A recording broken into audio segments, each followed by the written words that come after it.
I can't see them. Can't see me. It is what it is. Joe. Testing. Let's see. And contrary to where I'm making sure first and foremost that I can hear, y'all can hear, because otherwise, what's the point? Um,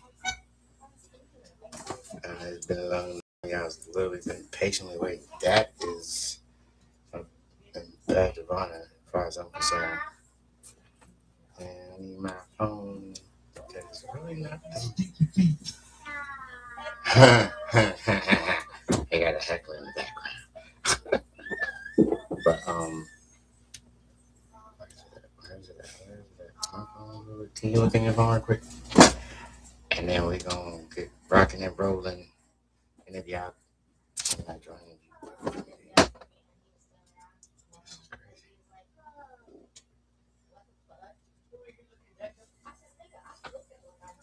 Yeah, I can hear.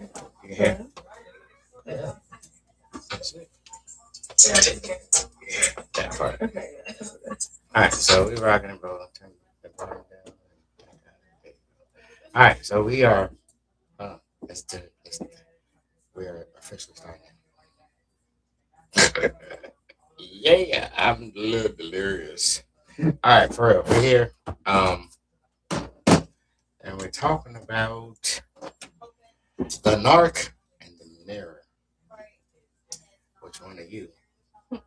This ain't an assessment. We're not sitting here trying to analyze nobody. We are just talking on a subject that everyone in this world has had an experience with, um, whether you know it or not, whether you were able to spot it um, or not.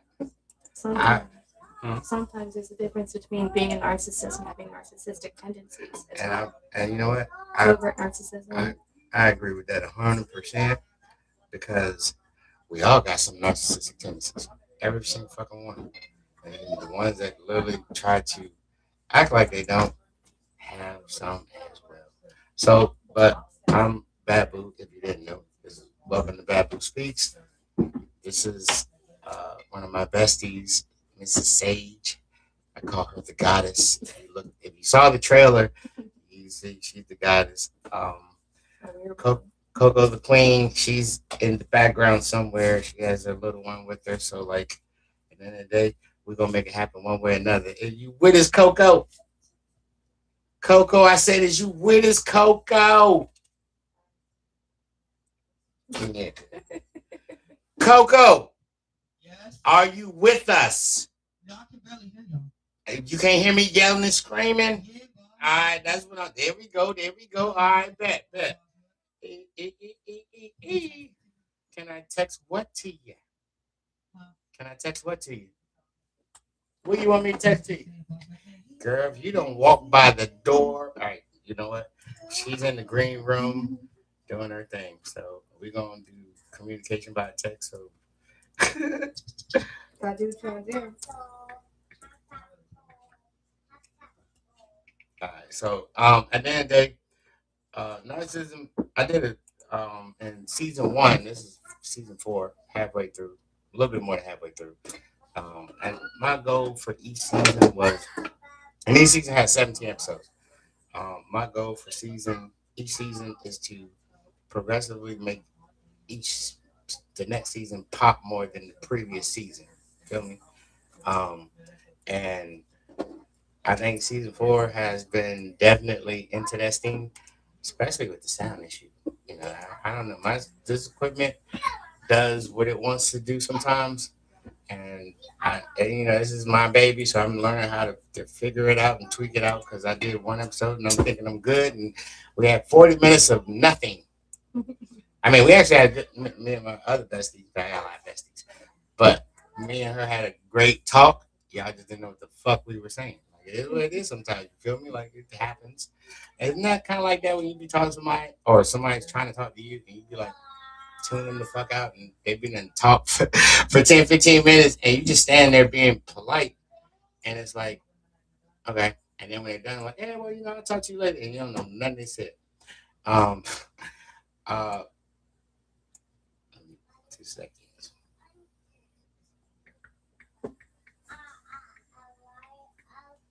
All right. So what I want to do first and foremost, before we start to expound on it and break it down a little bit, we first need to know what the fucking narcissist is. And I think another important aspect of that is accountability, because narcissists are never accountable for shit. They're incapable. And they are incapable of being accountable. And when they try to, they say, "Well, if you don't act this way, maybe I wouldn't respond." That part, they're made of rubber. They turn it around You know, on you. but hey, look, you ever heard that when you were little, like in school, like um, prices don't go up. No, shut don't go up. Prices do. Take my advice, and why don't you? Whatever you say bounces off me and sticks on you. I'm rubber, you're glue. I know you are. I know you are, but what am I? I know you are, but what am I? I know you are, but what am I? Yeah. That's how narcissistic bullshit. And then you know what I'm saying? Again, we all have that narcissistic tendency. Some people just see certain tactics and be like, I kind of like that. They don't actually. I don't think they actually. I feel like a lot of it stems from the way they're raised too, and the way their parents treated them growing up. And you know what? And that's some of it's survival. You know, a lot of times people think that they're never right and they're always wrong growing up, and they're so desperate to be right all the time that they're willing to do anything to prove their point, even when they're not actually right. And the fact that they are incapable of empathy, the fact that they are incapable of admitting they're wrong, which is the accountable part, we're gonna get to that in a second. They will not rescind or fall back on an accusation or a stand that they took, because then they have to what? Admit that they were wrong. And they're always the victim. Ooh. And they're always the victim, even if they say they're not. So first, let's find out what the fuck a narcissist is. A narcissist is someone who is deeply focused on themselves, often to the point where they struggle to genuinely care about other people's feelings, needs, or experiences. Some of the common traits of that would be, and this is not a diagnosis. I'm not a doctor, nor am I a therapist. I'm not a psychologist. None of that shit. This is just some research I did and found some stuff. You can find it too.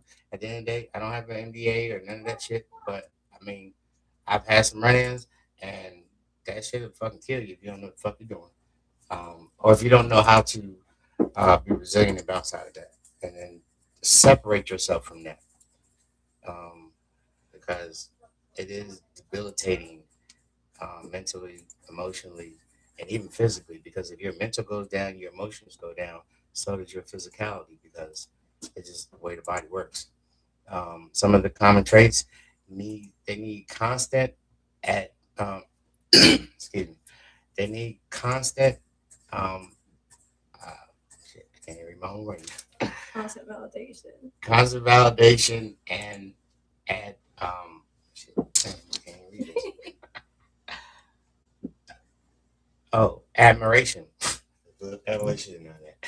They like to be admired. Sorry, I don't write a lot, but this is deep, and I want y'all to make sure I get the points out. Turns everything back to themselves, which is kind of like, where a victim, they do that victim thing where it's like, because sometimes a narcissist meets their match where they try something gaslighting, whether it's gaslighting, manipulation, or the seduction part, and the person that they're trying to put that on ain't falling for it. And then when they come harder with intellect, it kind of makes the narcissist what? Like kind of fall apart as far as their plan, because they have a certain um, mental play that they have in their mind, or scenario that they run down, and then they hope that you fall for it. And when you don't, we're gonna tell you what happens when that happens. Number three, lacks empathy. Empathy is fellow feeling. Empathy is not the same as sympathy. Um, when you sympathize with somebody, kind of like, oh, I'm sorry you're going through that. But when you are empathetic, you actually see that person, maybe even know them, or at least you know something about what they're going through, and you literally like feeling that to the point where it moves you to action of what, like maybe helping them out, or kind of stepping in. You gotta be careful with that too, because that can actually, um, you can actually end up taking on their problem and their their pain and even their chaos. I think a big part of empathy is feeling what they're feeling despite it not being your situation. And it brings you to a point of like, you want to be the hero and help them out because you just feel like you're feeding off of the same energy and it hurts your soul just as much as it hurts them. That part, and I've been guilty of that. I actually did early in season 3. I did one about that part to the point where I was that it was beyond what is normal to be empathetic to someone to the point where I called it self erasure. You started to lose yourself, starting to erase yourself, maybe even your normal routine, because now you got to switch to help this person. They can't do nothing without you now because you didn't step in and they didn't pulled you in. Well, the circumstances pulled you in even more than you intended to go because what? Oh, I care about them.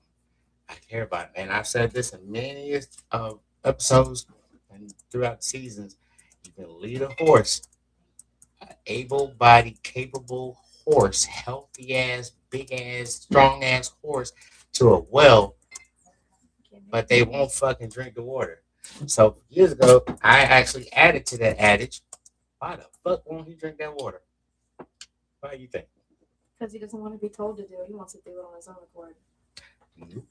Wanna know why he won't do it? Because you keep fucking feeding him. You keep giving him the goddamn water, stupid.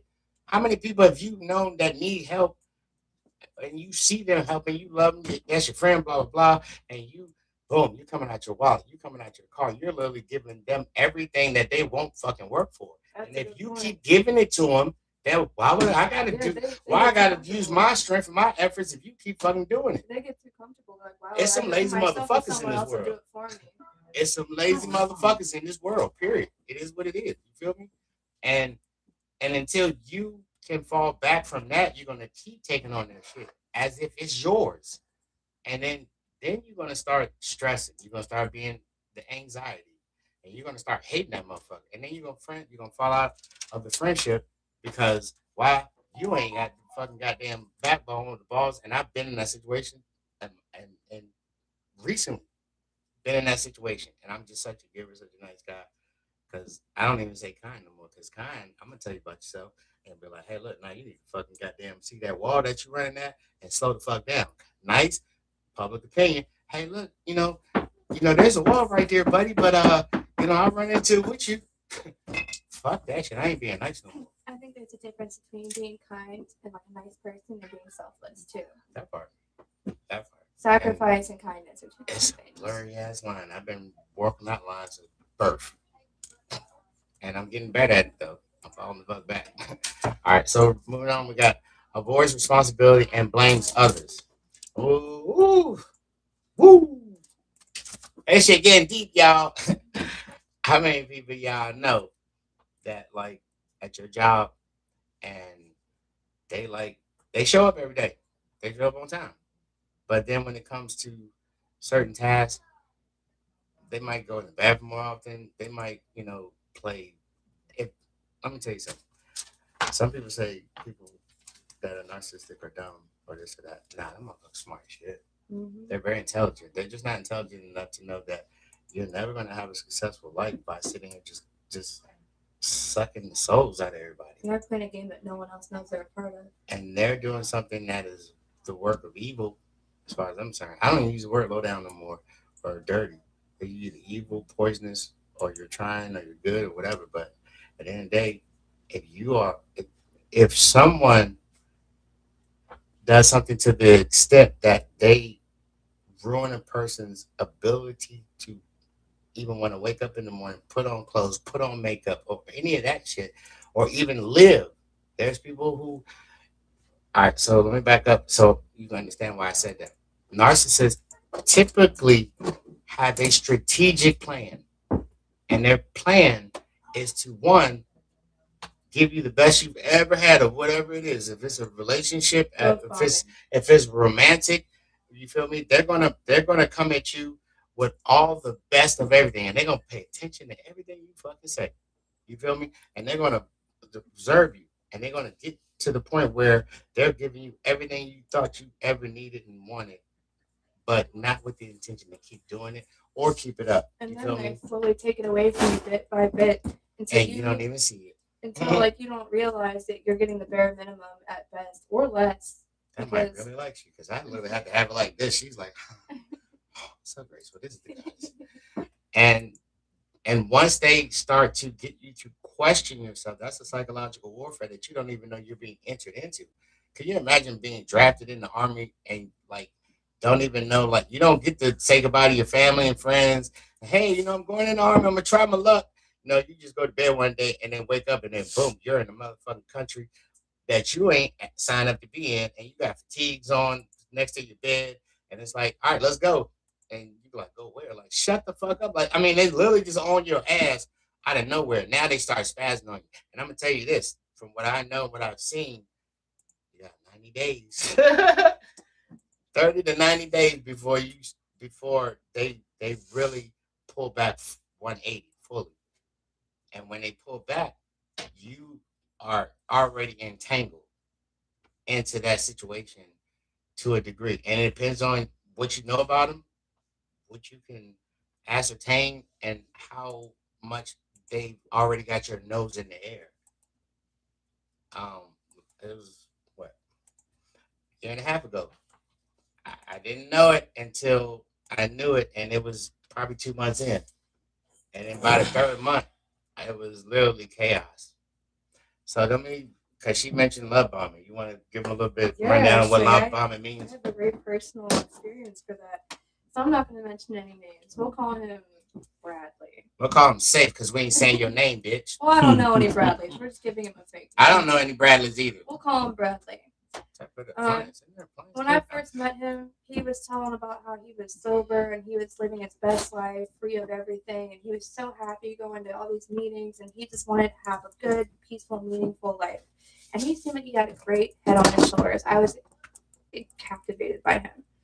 And then slowly, I realized he was kind of taking less and less effort, wasn't really trying at all over time, and I was just so used to it at that point. I was like, okay, well, I know what he's capable of giving me, so maybe if I just keep working for it, he'll eventually give it back again. Oh.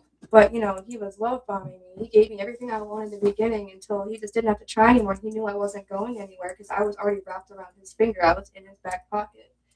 It got to a point where I was putting up with like some very obscene cheating scenes and like excuses and things that actually some put me elaborate excuses, maybe. Yeah, he put me in the hospital at one point, the mental hospital, and I've never been hospitalized, mind you.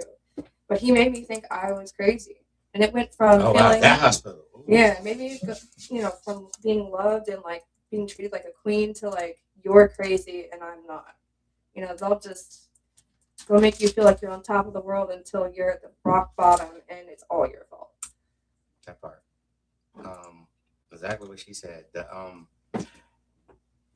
The one that I was dealing with, and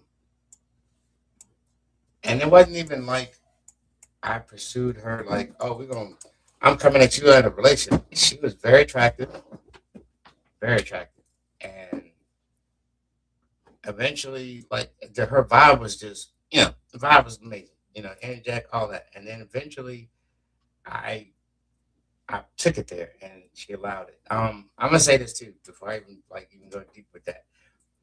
It is the revelations that have like popped in my head during, especially for this last one. It was like it is a compliment and an insult when a narcissist is thoroughly attracted to you.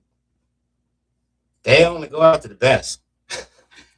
That's true. But That's something right there, but the insult is that they know, but they feel that you're weak enough to be drained dry.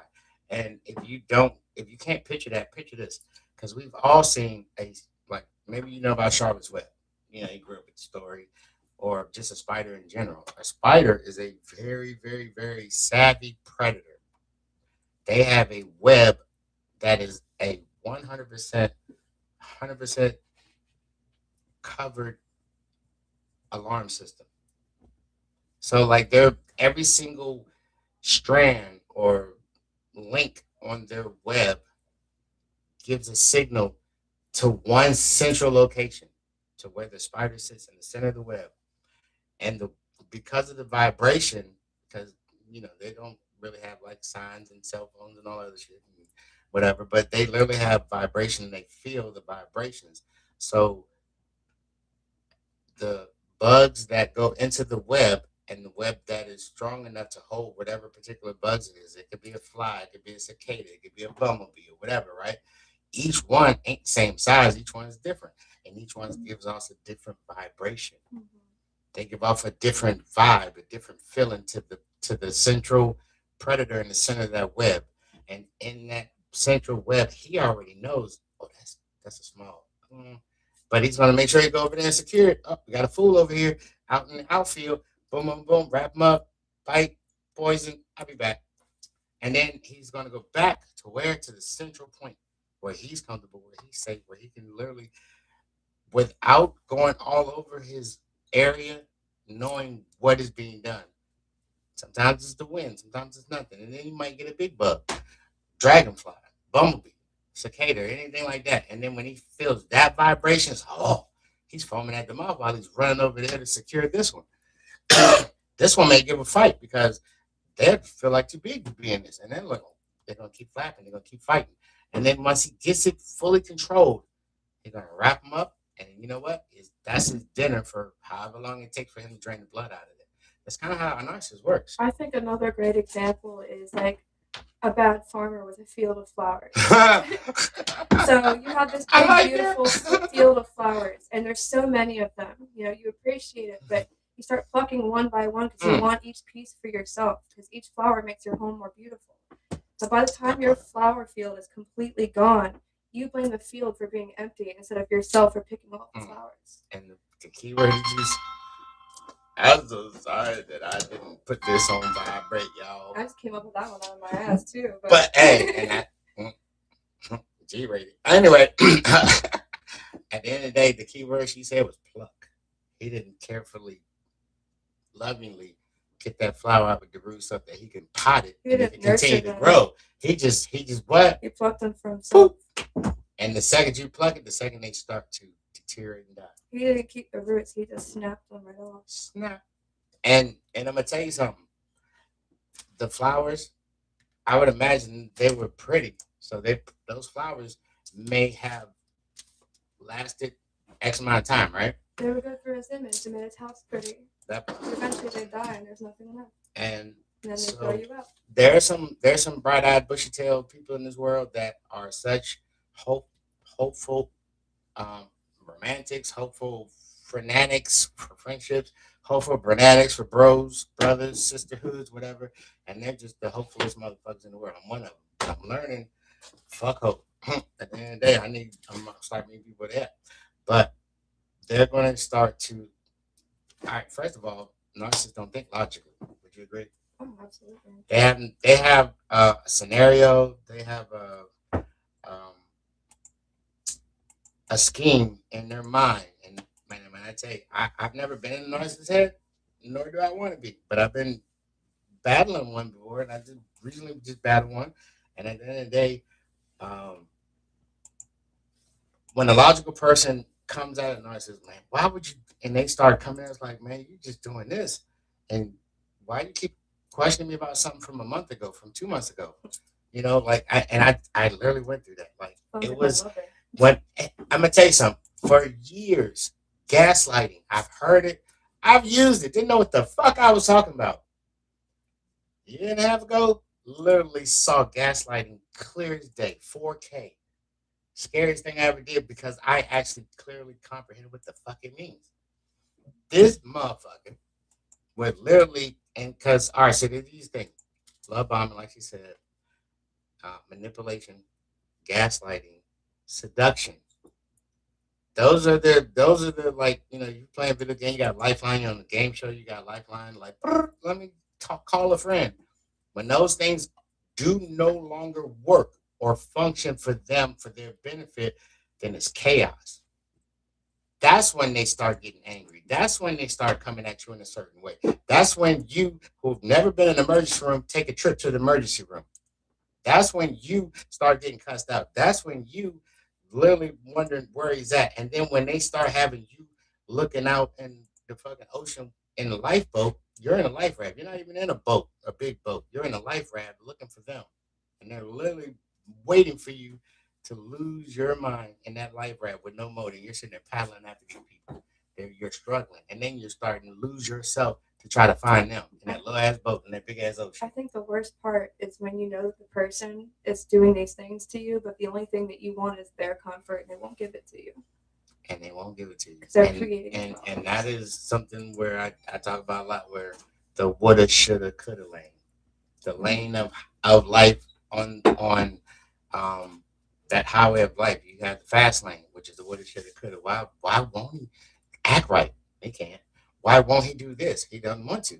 Why this? Why this? But you And think then he's capable because he did it at the beginning. because he gave you enough to fucking sink your teeth into hope, and he sunk his teeth into you. Wow, hold on. Simultaneously isolating you from the people that really did care Oh about you, yeah. isolating you from people that had your back, that told you that is not what you want. That is this, that is that. You need to fall back. You need to make sure that you don't lose yourself. And while you're like, no, I'm gonna save my man, I'm gonna save my girl, I'm gonna do this. And then when you look up, they are tired of you complaining, going back and forth. Well, he did it in the beginning. Why won't he do it? Shut up. I don't want to hear you. All right. And they see your number, your name pop up on their phone, and they don't even they just put the phone down. They silence it and put the phone down. They don't even sit here and end the call because they don't want you to think that they're declining your call. They literally just silence it, put it down, and now you're alone. Who's gonna fuck? Who's gonna help with the boy to cry wolf or the girl to cry wolf? Or they'll let you call over and over and call you crazy. That part. Or They'll you say might something insane, like that makes you feel like you're about to lose your relationship. And then when you get upset, they're like, "Why are you acting crazy? Why do you call me 30 times?" that part. If they just drop a bomb on you and make you think like your world's ending and just expect you not to worry about it. But they love the attention. At the end of the day, they're gonna make you feel crazy for giving it to them anyway. And that's so true. And I've seen people do that.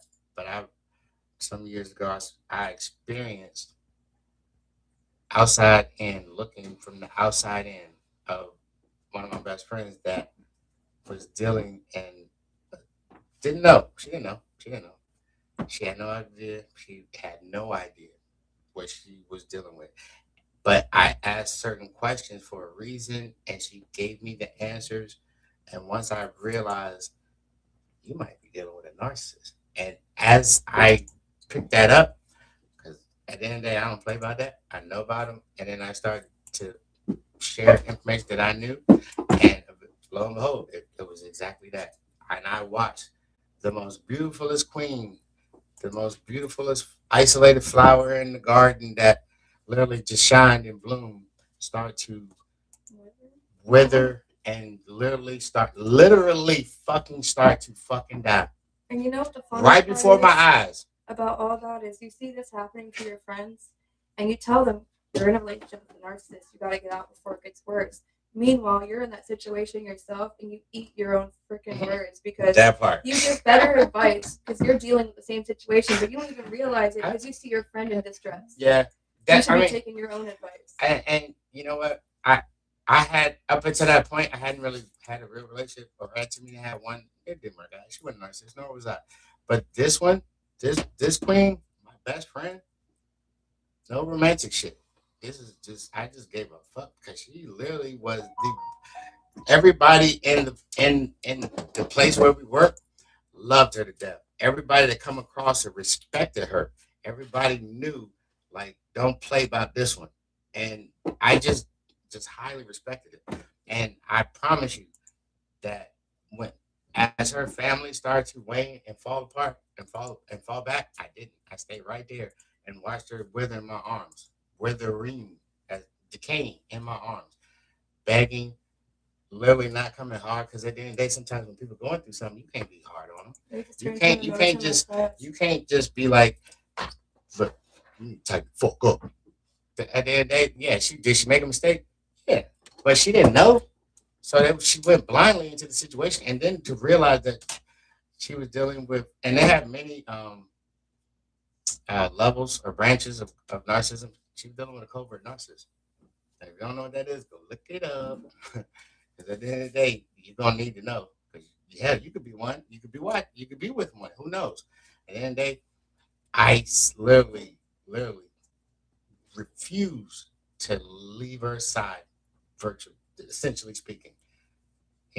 I refuse to let her be devoured by that situation. And eventually, she got out of it. You know, but she lost a lot of people, or a lot of people got tired of hearing her complaining. Never did I. And never did I ask for anything in return. You feel me? Like I just literally I just wanted my friend to make sure that she was well informed, and once she started to do her research, and which was crazy, because I literally was like her coach, because I knew what she was dealing with, and I called it as it was going, boom, boom, boom. And then once she literally just had some moments where she had a burst of energy and life came in her, and she started like, checking some stuff out. There was on her TikTok, out of nowhere, narcissist this, narcissist that, narcissist reels. She never looked up narcissist on TikTok, and out of nowhere, she called me, and we talked for 7 hours, plotting and planning by the end of the call, like how we was gonna goddamn get through this shit. It was Because a wild lot as of shit. times you have conversations with somebody about what you're dealing with, and your phone hears that, and it's like, you might relate to this, but you're Right? narcissism. And you be thinking like, they bugging me. 10 ways to find out if you're dating a narcissist might That pop part. up on your TikTok for your That part. page. I be wondering if Pandora's got like some little troopers or something floating around, because Pandora be like sometimes playing some music, and it's like, Yeah. shut up, Pandora. Even my Audible, like my audiobooks were recommending books on narcissism. That part, like it's literally, I didn't even think that creepy, but Audible like listened to but you it be like right that. on time though. Sometimes when you need it, and then there's another point on narcissism. Um, struggles with criticism. Don't ever correct them, ever. Because they're never wrong. Even I didn't need to read glasses. Don't judge me, damn it. I'm blind. The only time they'll admit to being wrong is if they figure it out on their own. But Blame if it you on tell diabetes. Let's see. Relax, empathy, and minimize others' pain. And avoids responsibility and blames others. Struggles with criticism, even gentle feedback. Like you could be nice and civilized about it, and I promise you, they're gonna be. They may not like be aggressive.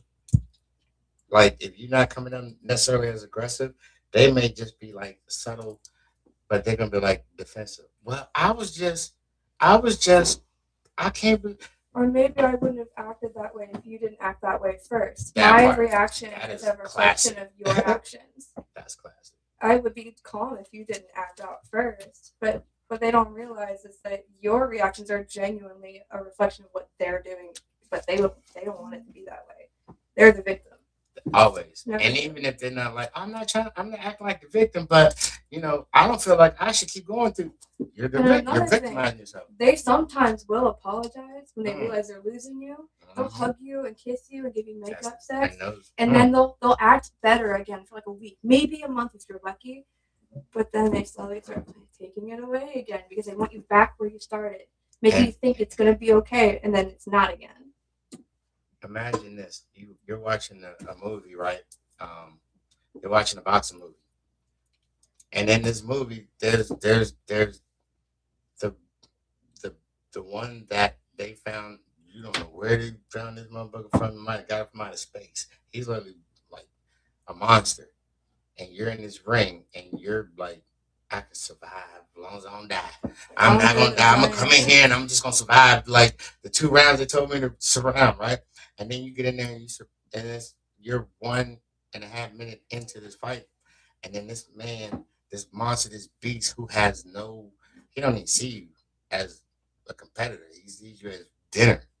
He might try to eat your shit, but then once he gets you like beat down, you already tired. He's big as shit. And then he gets you on the ropes and you try to like climb out that jump because this is literally no rules.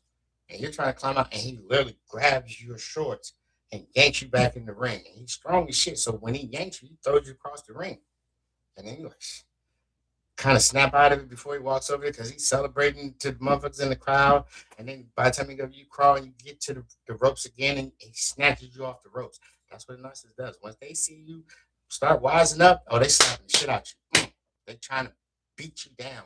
They want you in your feelings. They want you angry. And once you embrace the anger and the toxicity, you become a different person.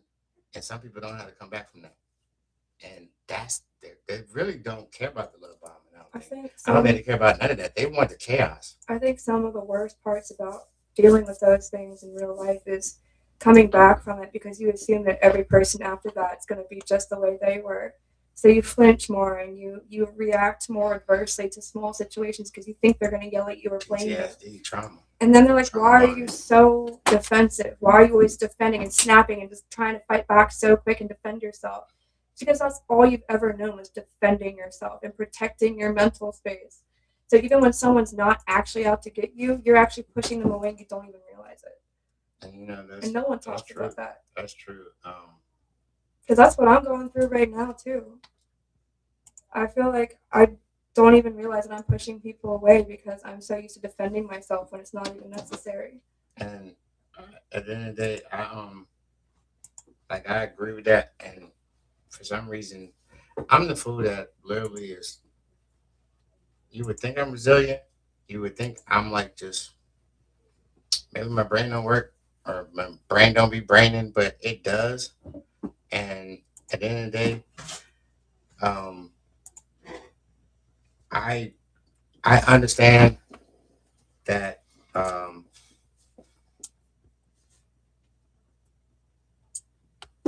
Yeah.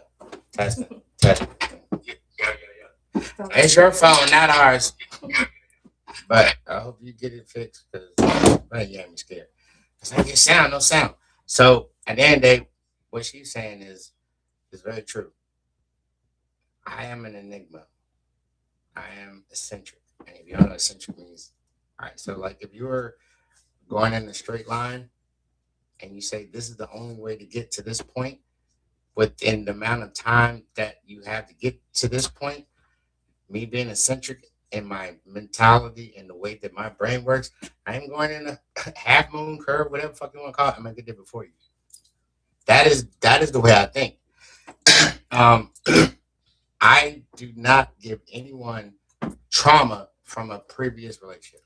I've never been that person. 52 years, I'll be 53 in July, and I still look better than your boyfriend, whoever. I don't think I'm giving my current relationship trauma from my past, but I do think I should go to therapy because I know that I'm way too defensive because I'm always like on fight or flight. You know, my first instinct is to defend myself. Essentially, that's what I'm saying.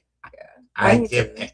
When you give a clean slate, they get no tension, they get no side eyes. My brain is always braining, and my lenses that I look through as a cancer, I'm very empathetic, and I look because if I can't initially feel safe, and yes, I am able to judge motherfuckers off the rip, except in a relationship, because I want this more than they do. I usually when I get hurt, but when it comes to just people in general, like in a club, like I don't care, girl, guy, doesn't matter, bartender. If I can't feel safe, I'm not gonna have two words to say to you. Just the way it is.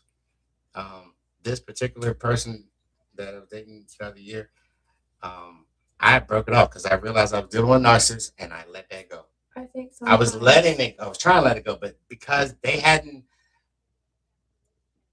what they knew that their livelihood was at stake because they were living with me. But I wasn't the type of person that was. I just didn't have the heart to put them on the street, so I literally let them stay. I do think sometimes there's also situations where someone that usually makes you feel safe can say or do things that resurface old wounds that make you react in a way that is unsavory, you know, and might damage your relationship and you don't mean to. You know, you were saying you don't feel safe, like you won't give them your 2 cents. But like, I mean, that's if I get a bad vibe, or if I don't like, if I don't get a vibe where I'm like, I'm comfortable enough to like open up to this person. mm-hmm. Or if I don't sense something that I can latch on to, like when you think of it like rock climbing, you walk up to a mountain And on that mountain, if that mountain is smooth all the way up, and your tools literally are too big, and you can't get up in there to like start to get some ground and get some motion and momentum, you can't climb that mountain. That's a good way to put it. I mean, because case in point, I was at a bar the other night, and this guy literally was.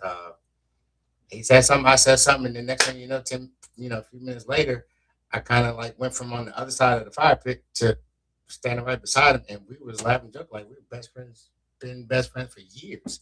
And I was in an emotional state to the point where I'm like, fuck life, fuck everything. Let me just go to sleep and not wake up. And then I just had a very enjoyable moment with that. We had a lot of things in common, you know, and we really shared some stuff. And the more that I seen that he wasn't like on some fake shit or on some shady, shiesty shit, like we didn't have nothing to gain from each other but conversation.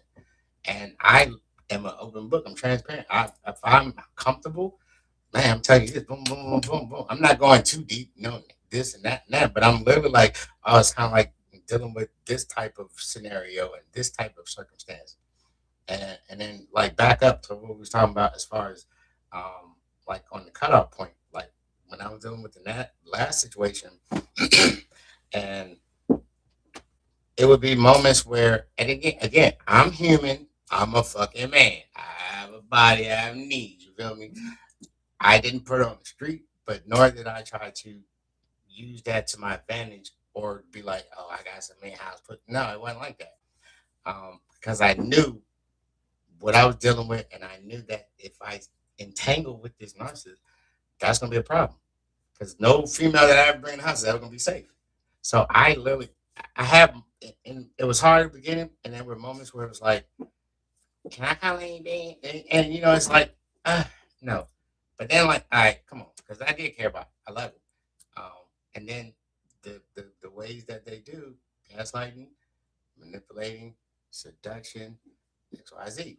So And just imagine that you just imagine this, Sage, that somebody that you really like and care for, and now you have to let them go because of you what know it's you going know, on. and Yeah. you know for a I fact. have done that. And then hold on, they get next to you in bed, and they're like, and they get you going, they get you round up, and then they be like, so where were you last weekend? What, bitch? You know what that reminds me of? Do you that's what that gaslights slap me in Mhm. the face with that. They get you comfortable, and then they're like, "So, by the way," but you know what that reminds me of? You ever heard that story about the woman and her pet snake, where she keeps it in her house without a cage? She sleeps next to it every night, and it spends every night sizing her up Damn. just so it could beat her at the end of the day. And I like the sound of it, but no, I haven't. everyone thought that this story was about a woman and a pet snake. And like, oh, I'll never have a snake; they'll size you up. And people say this all the time. And I keep reptiles, but what the story is actually trying to convey is that you might have someone close to you that Mm. spends every day buttering you up, getting close to you, making you trust them. You sleep next to them. You might love them, be around them every day. They know everything about you. And then next thing you know, they stab you in the back. They swallow you whole. They leave you with nothing. So the story And is that literally just meant to give like a reference to narcissism and abusive relationships. But people often think that it's actually about reptiles being aggressive, and it's and not. that is why I tell people, like, most people look through a few lenses. I have 10. I have multiple lenses, as many as I need, because for the simple fact, like what she just said, like, who's literally gonna have a snake that's literally just gonna be just Yeah. like lengthwise with you and just watching you all night? No, it's And not it's real. funny because every You know what time I'm I saying? tell Like people, that, your level yeah, of depth. every time I tell people I keep snakes, like, oh, you ever heard of a woman whose snake sized her up? And I'm like, that's a story comparing people to snakes. That You know, part. when you call someone a snake, it's because they're slithery. They slither up next to you. That part. It's not a true They're story very about a woman and a crafty. They're pet snake. very like It's you know meant to give a like an inside view of how someone might snake up to you and like earn your trust and then betray you. But that that part. doesn't actually happen for the record. Snakes are not smart enough for that. But you could be dumb enough to think that you can tame that little snake because you watched that Indiana Jones movie and you get bit. But it is what it is. Person snakes, not real snakes. They're really dumb and they're really cool pets. But that part. But like at the end of the day, once I realized with that last situation that she's so I brought someone into a situation because when I break up with somebody, I'm broke up. You do what you want. I do what I want. I'm being kind enough to let you stay in my house, pay your rent, That's you're why. good, right?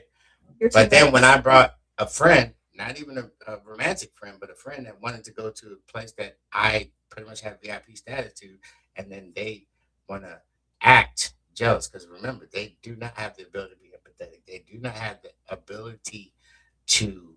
Um, they're gonna make themselves a victim, so they're gonna. This particular person started some stuff, and after the night was over, it continued on a toxic level. And after being beat down so long for so much, a person, even though never have exhibited toxicity, can learn to literally match. And I hate becoming that person. And that night, I embraced it to the point where I'm like, I'm gonna kill this motherfucker. Like, I'm literally just gonna hurt this girl. And what I did instead of putting my hands on her, I got into my rental car that I did not own, that I could not afford to buy a new one if I demolished the entire car. And I proceed to get into this rental car and I back out. And now I'm like, I can't believe I allowed myself to get this far. And as I'm driving out of the neighborhood, I punched the windshield and shattered the entire glass Jeez. of the fucking rental car that I can't afford with my fist, not with my hand. No not with rings? my phone or any hard object. I punched the center of a windshield and shattered it, splintered it, spidered it, whatever fuck you want to call it, the entire windshield. I had to rent this bitch for another week till I got the money to get the windshield fixed. You feel me? Like it, but at the end of the day, It's like cheaper than that's to do it. well for sure. And the ability, the fact that I make, that I work for a living, I was able to fix the windshield. But when I did that, I realized I'm no longer the happy-go-lucky, dumb, just gullible, hopeful People take motherfucker. your innocence. So when I'm like, I'm huffing, puffing, like, fuck, this goddamn, you know what I'm saying? I'm like, this is a rental car. I'm supposed to turn it in the next day. It's like I'm gonna rent it for another week until I figured it out. I figured it out by next week. The windshield was replaced, brand new, no harm, no foul, right? But the day when I got that part, but I actually know a guy, and it's not necessarily safe life, but he's really good and inexpensive, I think, comparably. Um, it was under $400, so like, yeah, that was a plus. But actually, it cost me six because it was 30 something to rent the bitch for another week.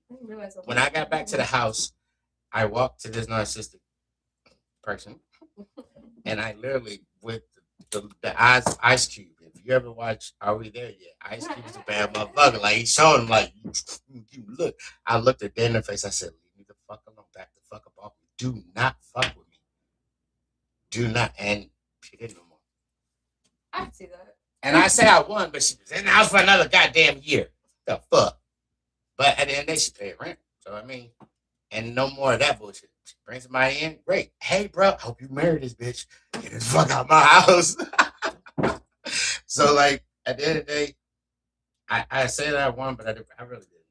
But maybe I did. I don't know. But to show compassion. But then I literally had to deal with the little attack. She knew better than that didn't go all the way. You feel me? But letting her stick around was like slightly enabling it. You should have just been like out. Bye. I should have, but that was me with the heart, and I no more. I know, and when I tell you, it was. You shouldn't let that make you but a I never person. touched her. But you should let that put your boundaries and your. And that's something I've been working on recently, for sure. The boundary part, because I ain't had none. Taking it slow is okay too. You don't want to let someone get too comfortable too quickly because you don't know them right off the bat. Sometimes it takes up to a year to get to know somebody. You don't really even know someone until you live with them either. It doesn't help in a lot of cases. Even if you spend a year getting to know them.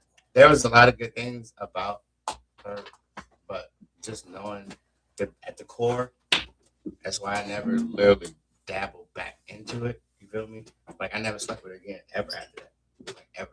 There were some moments I was like, man, I need some hands. But you know what? And I'm like, fuck. The internet does me very well. Going back to Brad, the really bad one.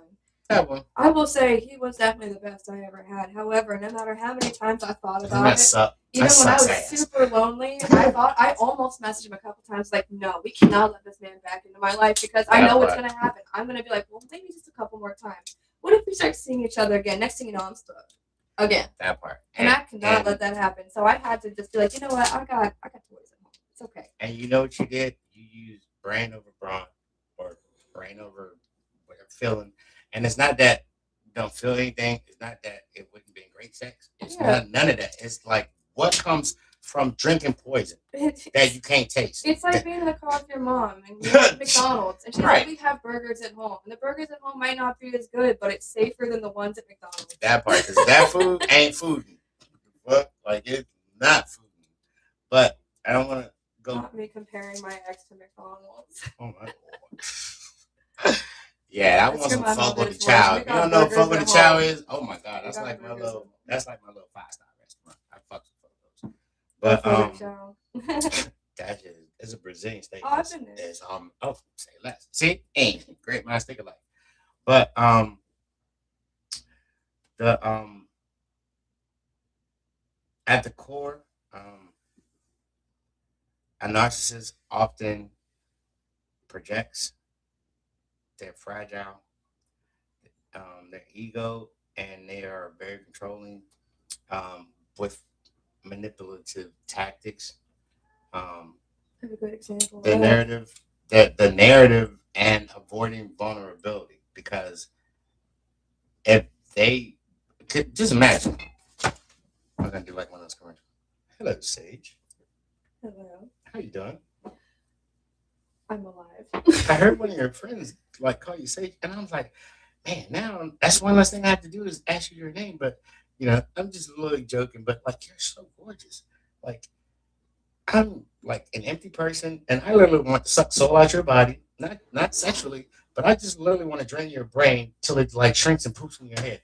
Would you be tempted to even think about trying to save somebody like that? No, that's fucking this. You see what I'm saying? They are not gonna be vulnerable and fuck. Like, oh well, I live in a trailer and I drive.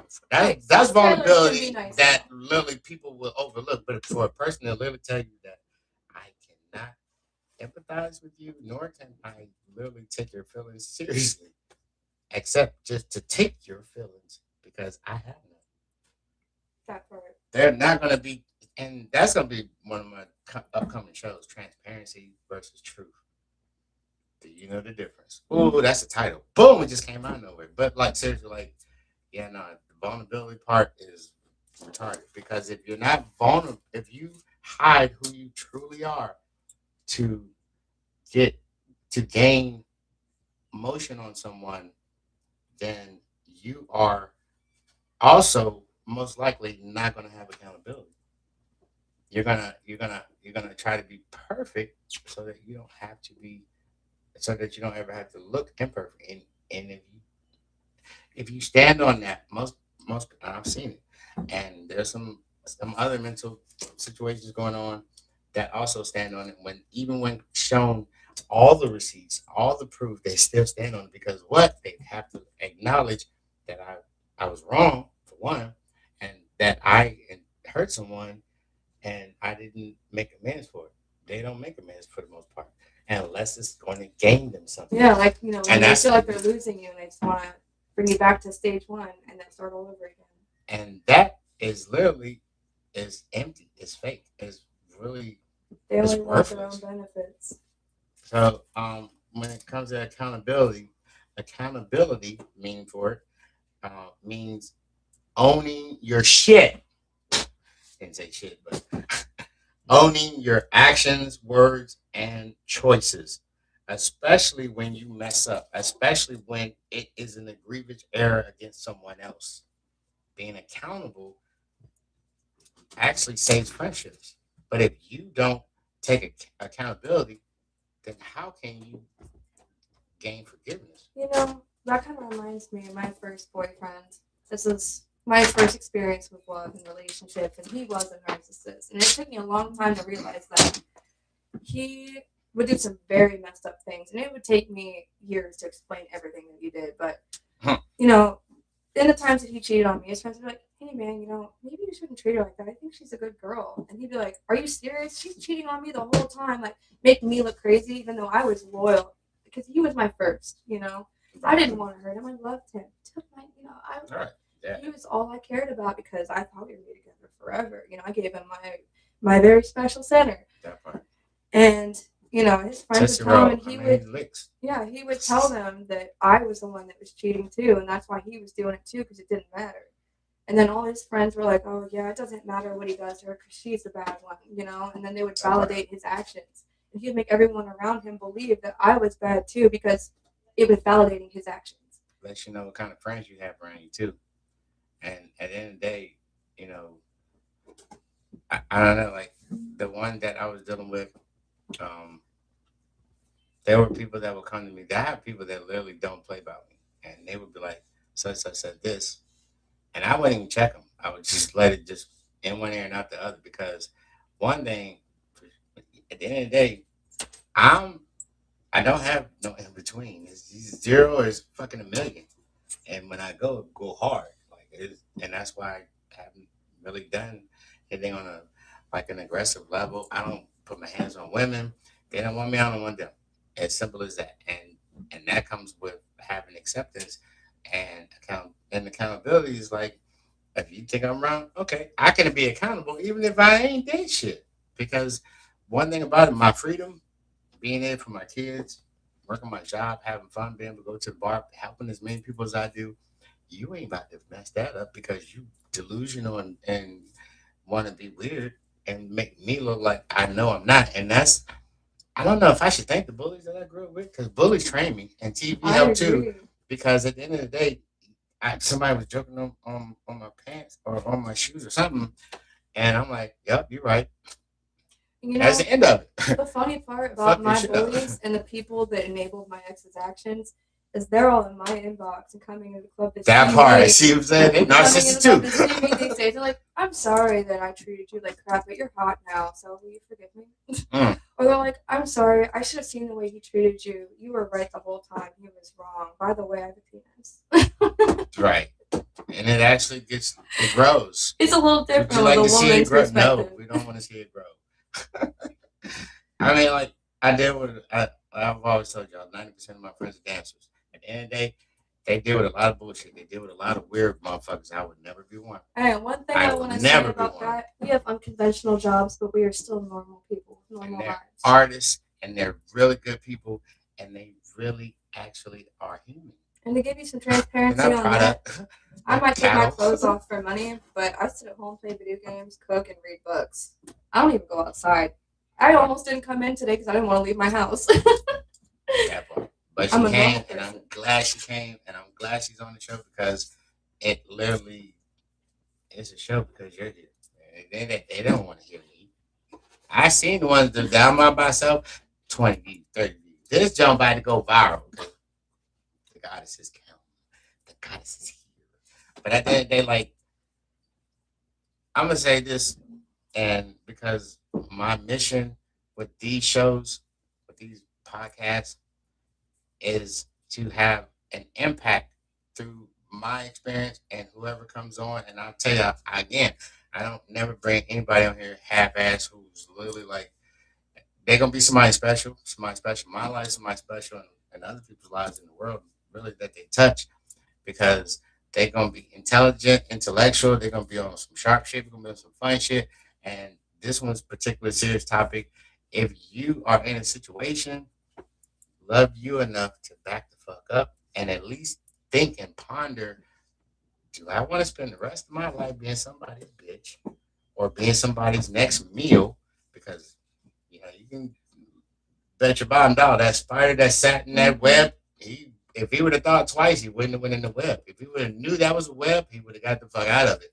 At And, least try to find a way to get out of it. and So take my silly comparisons and don't be the flower field that gets picked until there's nothing that left. was fucking, You that was know, fly. maybe use our experiences to Yeah. pick those out of your own life and what you might experience in the future, and recognize those as a threat and back away before you end up getting sucked into those too.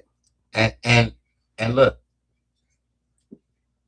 been through my life having been in two situations, heart wrenching. First one was heart wrenching. Second one was, oh, I see that. Pull back. How do I get out of here? I know I'm in the presence of a nurse. I gotta get away from this. How?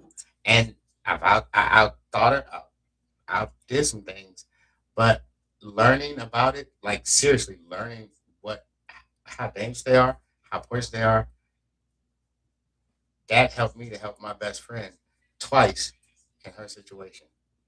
Not just about you sometimes. Sometimes somebody you might care about could be on a decline because of a situation that you actually gotten out of. And each one teach one, like they say, iron sharpen iron. Like I help them not lose I help her not lose herself. And no bragging, I just love my friends and I don't want nothing to happen to nobody. So people that are on the other side of this camera, if you don't know it, if you don't truly know one what a narcissist is, except for the definition of, and there's so much information, and there's so many different categories. Covert, there's glorified narcissist. There's at least 6 to 9. That's crazy. And one thing I And want to say is, you don't want to let it get to a point where you're just so miserable that you're just accepting your fate, thinking that you're incapable of doing better, because you'll resent that person and yourself, and you'll become a husk of your former self. And sometimes it takes a really big feat to get you out of a situation like that. And it took me 2 years to get out of my last really nasty relationship like that. But like, it's better to get out sooner than later. But you don't want to let it get so deep that you've just completely lost yourself, because that can end lives. You know. and if you lose in an emotional way, you've already lost. Because where does most motivation come from? Emotion. Man, I like what that motivational speaker said. I like what the pastor said. I like what my teacher said. I like my parents said. If you are devoid of emotion, you're literally empty at this point. Yeah, You're not empty, but you literally are not. you You're get not used to it. energizing. Yeah, you get used to it. Complacent. I Yeah. think I realized that it was getting very serious, like an issue, when I stopped reacting. I just would sit there and stare at a wall. I would To wait for it dissociate. was over, kind of sort Yeah, of. I just had nothing. I would dissociate. Things would blur. Like my ears would ring. I'd just be like, "Oh, you were yelling at me? I'm sorry. What?" Like Yeah, you're not because there. Like the honestly, lights are on, but nobody's home. It makes you literally a husk. And I know I've said that a million times, but it's the truth. that part. And they say you can't win for losing sometimes. I say that a lot sometimes. And sometimes with a narcissist, even if you think, oh, I'm slick, I'm just not gonna say that. That's when chaos is coming. If he can't fucking prod and poke and make you react, that's when physical part might come. And You know what I'm saying? the best part about that situation is that this guy, I thought I could not get away from him. I thought I couldn't do better. And this dude I used to talk to that I was really, really into kind of ghosted me. And he came back into my life randomly. And I was in a relationship. He knew that. We respected the boundaries, even though it wasn't a happy relationship. But he convinced me to leave him. And I finally did it. The guy that was abusing me, like, mentally and somewhat physically, but we won't get into that. It's a little too aggressive. And when I finally did, I literally said, if you're still at my house when I get back from work, I'm calling the police and having you removed. And he was gone. And I didn't even realize how freaking easy it was going to be. And it's not always that easy, but it can be. But you gotta try. But even if he's still there, you can call the cops, and they will remove him. So don't think that because they threaten you or the people you love that they might actually do it. And that's not everybody, but in most cases, they're probably not going to. And it's worth the risk of getting the police involved if it's that dangerous. If you've been in the emergency room at least once, not twice, not three, if once, and you've never been in the emergency room and you've never been in a situation where you've been abused, that's too dangerous. Yeah, How many times you gonna go to the emergency room before you be like, oh, this is getting out of hand? Oh, you got 4 black eyes. You only got 2 eyes. Make it make sense. Well, the most recent narcissist I dated, he didn't physically harm me ever. He threatened to and scared me. He would use empty threats. Like he'd open the door when we were driving and unbuckle the seatbelt. While you were driving. Well, he would be driving. He'd open the door I'm saying in a moving car. Yeah, he would unbuckle the seatbelt and hold it and be like, one more word and I'll let go. Stuff like that. Like him jumping out or him putting you out? He was driving and he would hold the seatbelt with my door open and he'd be like, I'll let go, I swear. Keep your mouth shut or I'll let go. Want me to shut the door or not? Stuff like that. And then one night he left a loaded gun on my bed and said, go ahead and use it, just like your mother did. And that's what landed me in the mental hospital. Because I think I said something to the wrong person. The police showed up at my house and they put me in handcuffs and took me to the mental hospital. And they questioned me and they gave me pills and it was really embarrassing, My whole neighborhood saw it, all because of something he said to me. That was when I left him, by the way.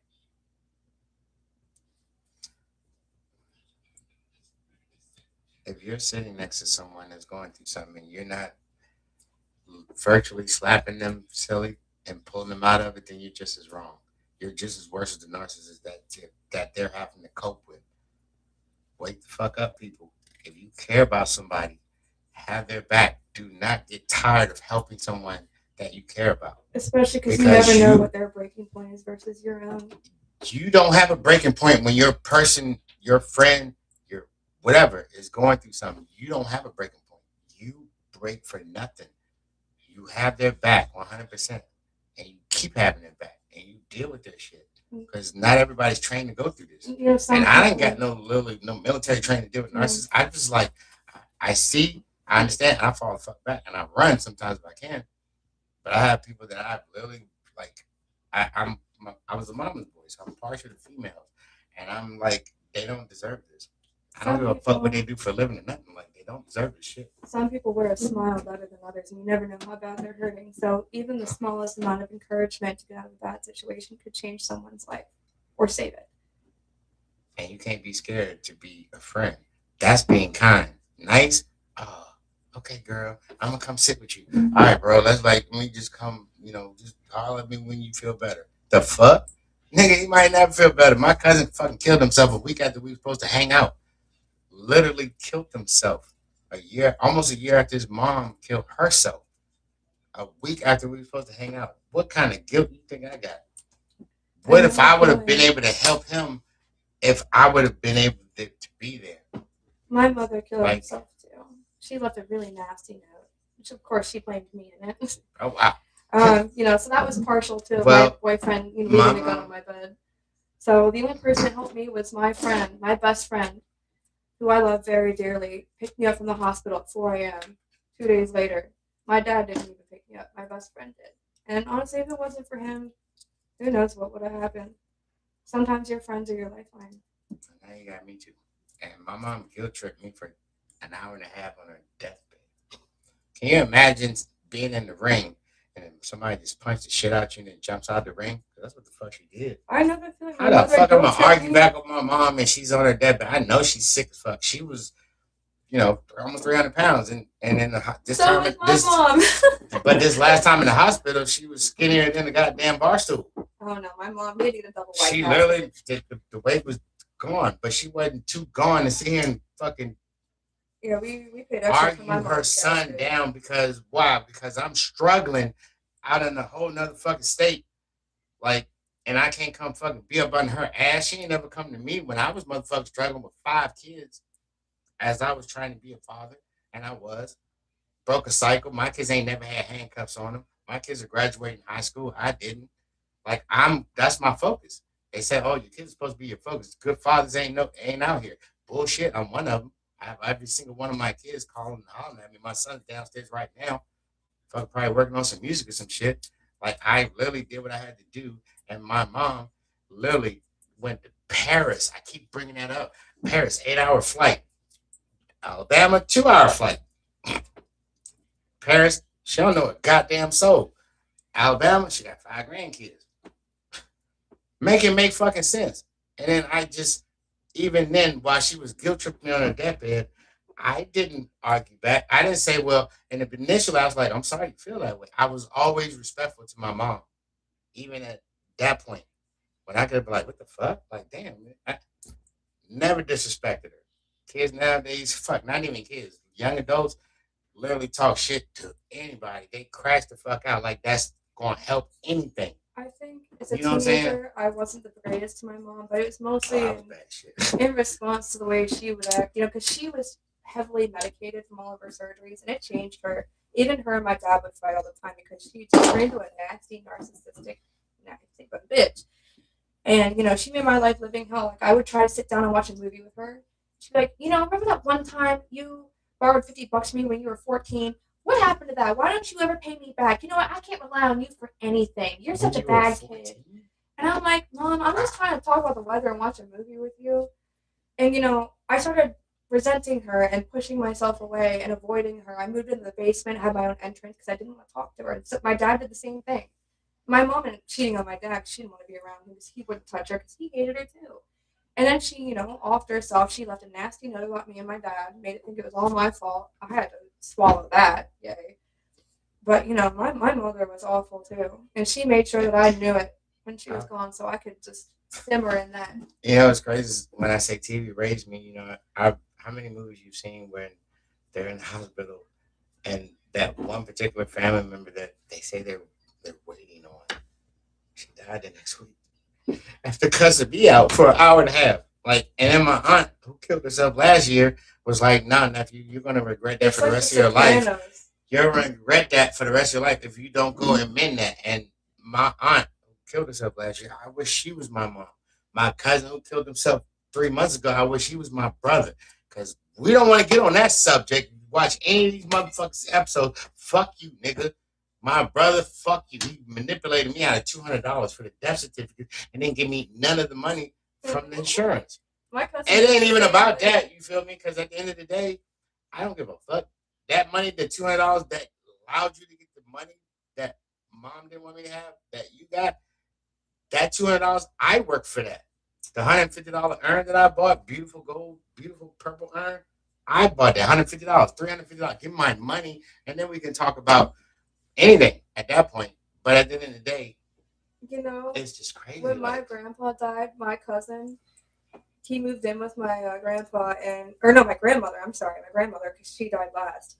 And he took her to the lawyer and had her sign over everything in the will that was for me, my cousins, my dad, my mother, all to him. The car, the house, my grandfather's war medallions from World War II, everything, all to him. And we had my grandmother's jewelry too. She had given it to us years ago. And he took us to court over it. He's like, "Where's my jewelry?" And I'm like, "It's on my fingers. Take it off my cold dead body." He didn't win, but he tried to. He went under her nose when she was messed up on all her medications from cancer. She had cancer. She was really messed up. Yeah, she was out of it. She couldn't really consent to anything, but he brought her in there and had her sign it. He helped her with her hand and everything. And she willed everything to him. We got nothing. We didn't get my grandfather's flag from his casket, his war trophies, nothing. And all I have are the rings that I refuse to take off my fingers. I always say the universe don't miss. The fact that you just even went there. I was talking about my mom's side of the family. I ain't got to my dad's side yet. It's my dad's side. My dad's side. So my dad died before my granddad. My granddad died, and they did it right over there in the trust. A trust actually it literally rotates, not rotates. I'm sorry, it literally goes down the line. So because when my granddad passed, the trust that was in place goes to the next. My dad was already passed, so it went to me and my, ball sack sharing sibling. Bitch. Yeah, my mother. You're not even a brother. My grandmother too. You basuda, you garbage. My 89-year-old grandmother's still alive. But look, my dad's house was worth $800,000. My granddad's house was worth $1 million. You feel me? In San Francisco, California, West Coast. My uncle Michael, yeah, I called your name, bitch. That's my family. It's my show. I can say what the fuck I want. It is what it is. He went and bought a Mercedes with my fucking money. Now, mind you, he gave me and that motherfucker $60,000 a piece. We don't know shit about money. That was a lot of money. I went and bought me my first truck because I was a general contractor, and I went and bought my first truck, F-150 2012. Send me another check for $20,000, another check. And that first check, I bought that truck. They're like, "You gonna test drive it?" Yep, all the way to New Orleans. Got the best massage ever. Stayed in a 5-star hotel. Enjoyed that. He was supposed. Long story short, me and my who was supposed to get at least $500,000 a piece. You know what I could have done with $500,000 a piece? I could have literally propelled my contracting situation to who knows? You know what I'm saying? The same thing. Like my grandmother's money was supposed to send me to college, but all went to my fucking bitch ass cousin. and then look, he only gave his daughter like his blood daughter $5,000. damn, I know you ain't gonna fuck about us. You feel me? But at the end of the day, I'm just like, and then what he's doing now, building the school in Africa. I ain't got nothing against Africans or any other country, but you don't know them. That's not your family. That's not your blood. Your motherfucking nephews are struggling, and you're building a school from the ground up in another He country. wants a self-validation. Look, I'm doing something big and You ain't doing shit. You literally letting your family fucking suffer. You gave your daughter fucking $5,000. You gave me 60 out of 500 grand. See, it's funny because people do shit like that, but no one asks. But you know the thing is though, that saying, it's either in you or on you. I'm still alive. I'm still surviving, barely, because I don't even want to fucking be alive sometimes. I ain't gonna lie. But I always find one reason. Today, just the reason. I just need one reason to live. And I'm gonna make it happen. As long as I got some breath in my body, and it's just a little motivation. I get that. You have we go to people that I guess connect with, like what she's been through, and she's still here to come on this show. It's not glamorous. You see a little panel behind thing. At the end of the day, she's here, and we're trying to give some information to help somebody. And she's been through some shit that I've been through some shit, and we're trying to help y'all. We're trying to give you something that some of our pain, and hopefully you can learn from it and take something from it, right? I get that because just yesterday, I messed something up. It wasn't big. It was just something in the kitchen, but it like at home or oh no, I burnt my squash. But it was kind of like it was a tip of the iceberg. I started off, I was crying about squash, but then it was like, work sucks. This sucks. I'm miserable. This, that, and the other. Like, I should just end it like my mother. And then I was like, but I have shit to live for. But I'm sitting here crying because the squash set me off. Do you ever be like, I want this shit to live for me sometime? Yes, that's what I was saying. He's like, but I live for you. And I'm like, but it's not just you. It's a lot of things. And you are enough, but there's other things that need to be enough too. It should be a conglomerate of things, not just one. For me, it's just one. It's just my person. I just want my person. I love him with all my heart, but sometimes you need other things to go right too to feel motivated. And that's when everything else in your life goes failing, right. Like, I make a good living. I got good friends. I just want somebody to actually love me, see me, and not for an ATM, and not because I got a card I can get you here, A to there. Love me because you know what, you love me.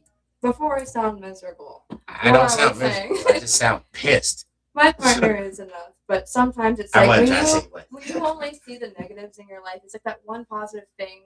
It's like one among many that should be positive, and you focus on all the more outweighing negative aspects rather than that one good thing. I think I'm a little bit of the opposite. I got so many positive things. People telling me that, oh, you're great, you're a good guy. But then why isn't anybody literally taking? I do have a lot of positive things, and I don't appreciate it when I'm having a bad day. When I'm having a bad day, it's all the bad stuff all at once, and it's never the good things that outweigh the bad. And I need to. That's why I said I need therapy. Yeah. Because like I said, I'm damaged. Look, I'm beat up. I don't think I'm damaged. I think I am. That might be a better. I think I am. I'm still capable of providing. I don't know. I don't know how to articulate that word that I'm trying to say is. You're still capable of providing good. I think that I am. And so, one thing that, and this was last year, that I learned with my attachment mental style. Well, my attachment. You know what I'm trying to say. Oh my God! All right, your attachment style. Let's just say that. Mine is preoccupied. There's 4. There's anxious, preoccupied, and there's 2 more. I gotta get those. Emotional. So you know what I'm talking about? Yeah, no. There's dismissive, avoidant. Well, I'm sorry. You're right. Avoidant, dismissive, which I had to deal with last year, and I did it to the T, and it still kind of fell through. But I think that sometimes I have an anxious attachment style. Anxious. Mm-hmm. So preoccupied it deals with abandonment issues, and so it's anxious. Not true, but not feeling valued. So, and that came honestly, I think, with my mom worked the night, slept all day. So it wasn't really and my dad wasn't there, so like I clung to her and couldn't really because she slept. She had to have her sleep. She did good. It was a As fun a child, experience. she did amazing. Like it was Oh, just the last I 3 years had of the her life. same story. Well, that she really just was pissed at me, I guess. But I'm sitting here. I did. I went to prison in the '90s, got out, and never went back. So It I was did the best I could to similar for survive. me growing up. My dad was a cop and he was at Ooh, work all hours of the night. we were You know, he'd sleep firefighters. all day and he would be at That work part. all Oh, night. he So he was did night never shift. home. Yeah, he was never home. And when I was in bed, he was just getting home. And my mother had a bunch of knee surgery, so she was falling asleep on the couch playing Yahtzee on her iPad. So I had to teach myself everything. I was very independent. That part. So I feel like And I'm but always kind of relying on other people for the comfort I didn't receive as a child. You know? yeah, and I'm gonna tell you something. I am I'm a self abuser. I just came up Me with that. too. I just came up with that It's because very real this is thing. why. Well, with attachment style, and I did the test, and I did it honest, 100% honest. And with the band issue, my mom not being there, wanted her to be there so much. Like I wanted my brother to accept me, but his bitch ass to like, like not hate me. Like I don't even know why it was a thing back in those days. And it was even like a comedic thing. Oh, big brothers hate little brothers, whatever. But don't fuck my little brother. Nah. See, I was an only He child. defended me because he had to. Like my dad or my mom, whatever, would make sure like, oh, not your brother. You need to go out and defend your brother, blah, XYZ.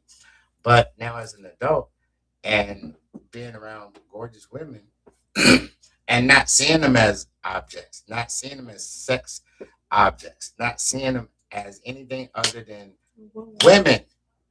See, I was an only child, so I was competing for the Like attention of my parents. It just grabs in general. no, I mean I get that, but when I say TV raised me, I lost myself in the stories that I watched. Different Strokes. Them kids literally came from nothing and literally had somebody that took a chance on them, that cared about them. Fucking Martin and Gina, like they were literally like back their vibe back and forth. Jamie fucking Fancy, you feel me? All those shows back in those '90s and early 2000s, '80s, what have you. That was about somebody that literally showed somebody that they cared, and that somebody said, "That's enough. That ain't a fucking enough." In the world that I'm in the circles that I travel in, and you'd be like, well, get out the circle. But those people need it. They need that love. And at the end of the day, we going it is what it is. And I'm always trying to get myself to a better place. But I do put up with things because I don't want people to leave me. And I will put up some things because I don't want people to leave me. You know what I'm saying? And I've done there's titties walking around Martinsburg. I've said that plenty of times. I wish I could find them and pop them bitches right now. But at the end of the day, she gave me a sad story and I fixed her story. At the end of the day, I didn't ask her for nothing, not even so much as a kiss from her. And I'm only mad that she lied to me. I would have done it still. The 10 months out of 12 that I paid during COVID, her rent while her husband was still in the house, I still would have did that if he was a bum motherfucker. She was really a great mom, for real, for real. I'm just working on not being such a giver. Anything you want to say before That we is go in part? that's definitely a big deal. Not being a huge giver, you got to make sure 100% that the person that you are providing for, like even as a friend, like not in a relationship with you, deserves it fully and truly. You know their full story. It's not even about them deserving. It's about them not dipping after they get what they That deserve. too. But You feel what I'm sometimes saying? so I have a friend. I'm not going to mention her name. I love her very much. Yeah. I've known her since I was a child, and I've given her money here and there when she really needed it. She's in school. She's living in an apartment with no job because she's full time in school, and like I love her, and I know that one day she'll get me back. You know, so it's worth it in my opinion. She's never left me. We still hang out. She finds a way down here to come visit me, and I appreciate her fully for that. Even when she's got nothing, she still makes an effort to come be my friend, even though she moved 500 miles away. I love that. It's like the female version of me. My best friend is literally downstairs somewhere. Now she's in the room behind us with her son, and she literally has kept count. And I'm like, you don't want to keep count because I don't remember, nor do I expect it. I made sure that she didn't lose her apartment. I made sure that she didn't lose her son, and I made sure that she didn't lose anything. And I loved it to death. And you can keep a tab, and if you are able to pay it back, fine. I do not loan money to women. Don't mean be hitting me in my inbox talking about can you know you can't borrow shit. Them days are over. But my friends, you don't owe me shit. You are alive. You're okay. You're safe. And I was able to help you, and I will always be there for my friends regardless. And I don't need you to keep tabs. That's on you. I don't want nothing back but you to be safe and happy. And my friend that I just mentioned, we went on a ski trip over the weekend. You And ski she a lot. You just, ain't took me yet. yeah, no, we got a couple weeks She- left. Couple But weeks. We get some fake snow. I said, come to the Airbnb. There's a hot tub, even if you Actually, don't got ski. pre-treatment out there, so Yeah. something's coming. I said, come to the Airbnb and just hang out the hot tub. You know, you don't have to ski, but That part. she really wanted to. Hot tub She's- outside, right? Yeah, no, she lives in the middle of like the, down in North Carolina where it's warmer, and she don't get snow out there. Yeah, no, not for real. So I was like, you know what? I really shouldn't because I can't afford it. But I bought her a ski ticket. You know, I spent the whole day teaching her, and I paid for my own ticket too. You know, Did she at least get down the slope? fish. But That part. anyway, I spent the whole day Was she teaching black? her. No. I spent the whole day teaching her, Right. and she did. She gave it her best. She did give up eventually, but it was worth it for her experience. She wanted to try it. She had a great time, and it put a smile on her face, even if she fell and hurt herself pretty bad a couple times. That part. But at the end of the day, I know she's not going to be able to pay me back anytime soon. I don't care if she does or doesn't, because I'm just glad that I got to share that experience with her, something that I enjoy that she was interested in. I got to share a passion with a friend who is genuine and deserved the experience, who couldn't afford it at the I time. had a friend that he's an avid snowboarder, and he was like, "I'm gonna get your black ass out here. We're gonna do this thing." I said, "Bro, you know we don't Skiing's snowboard." easier. And look, he at the end of the day, I'll do anything once. Just that I'm not doing that again. But I went out there snowboarding. Listen, I call it snowboarding. You got to try skiing. I It's didn't. easier. No, look. When I tell you, I hate that I was able to count 46 times I hit my ass on this fucking goddamn ice. That's what happened when I went snowboarding the first time. But too. by the 40th time, I was going at least a foot. I wasn't even on a slope. It was on the kiddie slope. You feel me? The At the end of the bunny day, hill. it's called the bunny slope. Yeah, the bunny hill, yeah. The bunny slope, bunny hill, whatever. Anyway, I ain't going up snowboarding ever Well, again. listen, I ski out on snowboard, and the one time I did snowboard, it was the same experience, so don't feel bad. And I am a very good skier, it's not the same. Though, like the mechanism, because Yeah. I'm mechanical, I'm not analytical. You're not It gonna tell takes me how. time. I'm trying to figure it out, whatever. But at the end of the day, I just this yeah, that shit started hurting my hip like it was about to break. I had the same problem. I bruised mine really bad. I couldn't That walk shit right for a hurt, while. like- But I always tell people, skiing is easy to learn, difficult to master, and snowboarding is Easier than difficult. snowboarding. Snowboarding is difficult to learn, easy to master. You say So- easy to master? so Yeah, tell that to skiing my is- hip because I still feel Skiing it. is easy to learn, difficult to master. Snowboarding is difficult to learn, easy to master. So I once get it. I get it. once you figure one out, it's harder to figure out the harder stuff. And then once you figure one out, it's the rest of it Because- comes naturally. Yeah. Because they're different, they're Right. vastly different. But one Yeah. is easier once you figure out the mechanics than the other.